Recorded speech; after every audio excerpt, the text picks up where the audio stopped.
इस वक्त की खबर। आंगनबाड़ी केंद्र मिले ठप, आंगनबाड़ी कार्यकर्ती चला रही जच्चा बच्चा केंद्र।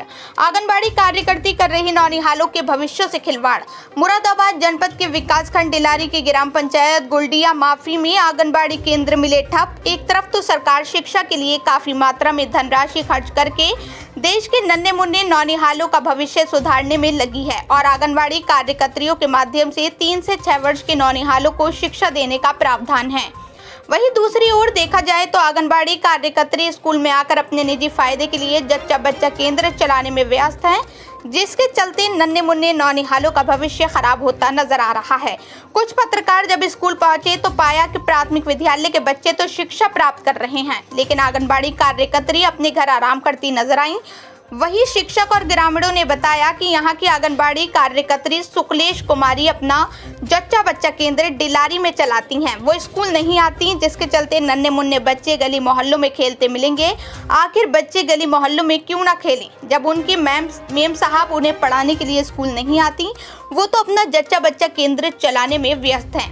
इससे ये साफ जाहिर होता है कि आंगनबाड़ी कार्यकर्ती सुकलेश कुमारी नन्हे मुन्ने नौनिहालों की जिंदगी से खिलवाड़ कर रही हैं। इस संबंध में जब बाल विकास परियोजना अधिकारी डिलारी सुनीत कुमारी से बात की तो उन्होंने बताया कि मामला हमारे संज्ञान में नहीं है, इसकी हम जांच कराएंगे। जो भी तथ्य सामने आएंगे उसी के आधार पर आंगनबाड़ी कार्यकर्ती के खिलाफ कार्रवाई की जाएगी।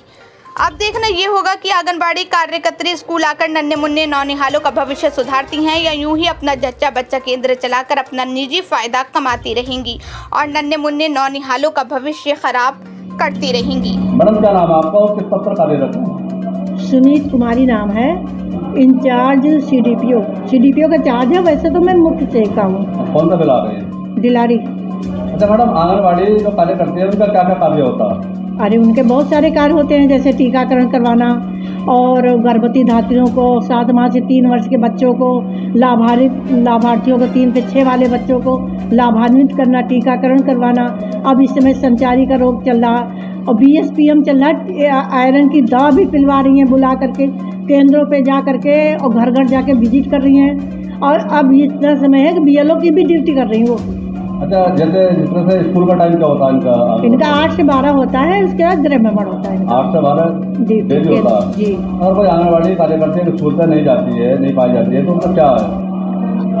नहीं जाती है डेली, नहीं जाती है तो उसका क्या कार्रवाई? तो वो या तो सर्वे में गई हुई होती है, आशा बहुओं के साथ संचारी रोग का सर्वे हो रहा है, बीएसपीएम के लिए बुलाने जाती हैं, टीकाकरण में बच्चों को भी बुला के उपस्थित करती हैं।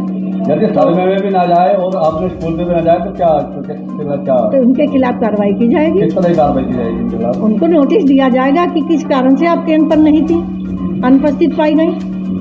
और राशन हमारे यहाँ समूह ऐसा ही एक मामला गुलडिया माफी में मिला है, जो सुकलेश नाम की आंगनबाड़ी कार्यकर्ती है वो मौके पर नहीं है और ग्रामीणों का ये कहना है कि यहाँ तो आती नहीं है स्कूल।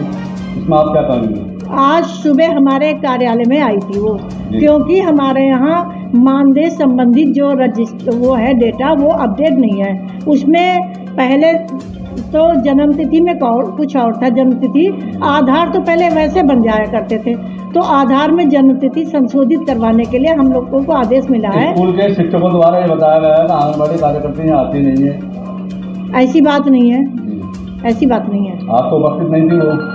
आज तो हमारे ऑफिस आई थी, मैं बता रही हूँ ना, सुबह आई थी, मुझे डेटा दे के गई है। जिनके आधार में जन्म तिथि गलत है वो संशोधित करवा करके देंगे।